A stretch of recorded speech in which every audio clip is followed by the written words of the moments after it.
1 Manajemen Agribisnis. Perkenalkan, nama saya Evi Yulianti. Saya atas nama saya Fani. Saya Nirmala. Saya Ulfa Yulianti. Saya Nirmala Sari. Yang pertama adalah proses pengadaan input. Industri Tahu Maju Jaya adalah pabrik yang bergerak di bidang produksi pangan, khususnya memproduksi tahu. Industri ini telah mendapatkan izin dari Badan Pengawasan Obat dan Makanan atau POM yang diatur dalam undang-undang sebagai syarat pendirian industri di bidang pangan. Lokasinya berada di Jalan Masyarakat nomor 14 Makassar, Sulawesi Selatan.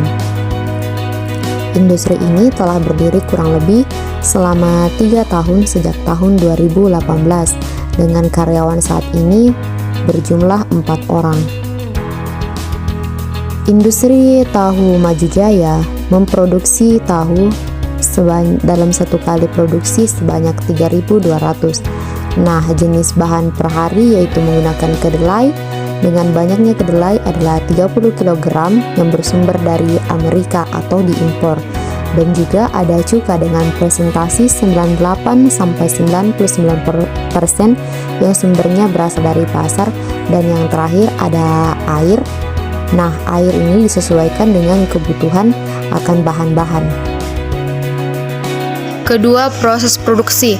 Pertama, perendaman. Perendaman biji akan memperlunak struktur sel sehingga akan mengurangi energi yang diperlukan selama penggilingan.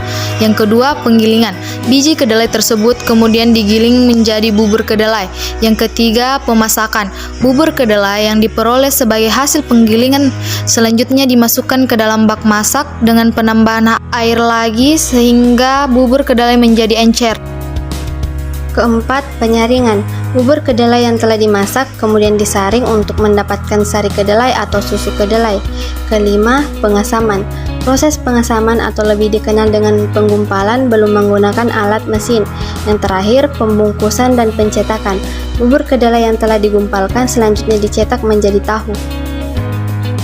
Dalam proses pemasaran terdapat 2 bagian. Yang pertama, sistem pemasaran. Produk tahu putih dipasarkan secara langsung kepada para pedagang, pengecer, grosir, dan konsumen langsung.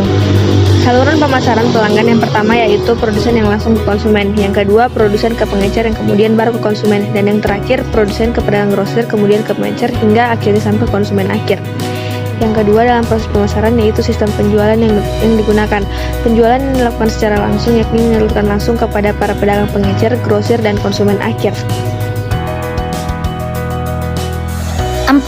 Proses manajemen sumber daya manusia. Berdasarkan data yang diambil, sumber daya manusia pada pabrik Maju Jaya ada 3 orang yakni 1. Alwi, umur 17 tahun, pendidikan terakhir SMP, jabatannya adalah sebagai salah satu karyawan atau pekerja. 2. Mustafa, umur 24 tahun, pendidikan terakhir SMA, jabatannya adalah sebagai salah satu karyawan atau pekerja. 3. Awing, umur 17 tahun, pendidikan terakhir SMP, jabatannya adalah sebagai salah satu karyawan pekerja. Proses perekrutan sumber daya manusia. Proses perekrutan sumber daya manusia dilakukan secara langsung, yakni para calon karyawan diharuskan datang ke lokasi atau pabrik untuk melakukan proses perekrutan berupa melakukan sesi wawancara untuk mengetahui bagaimana kinerja dari calon karyawan jika bergabung di pabrik, dan apakah calon karyawan tersebut layak diterima atau tidak.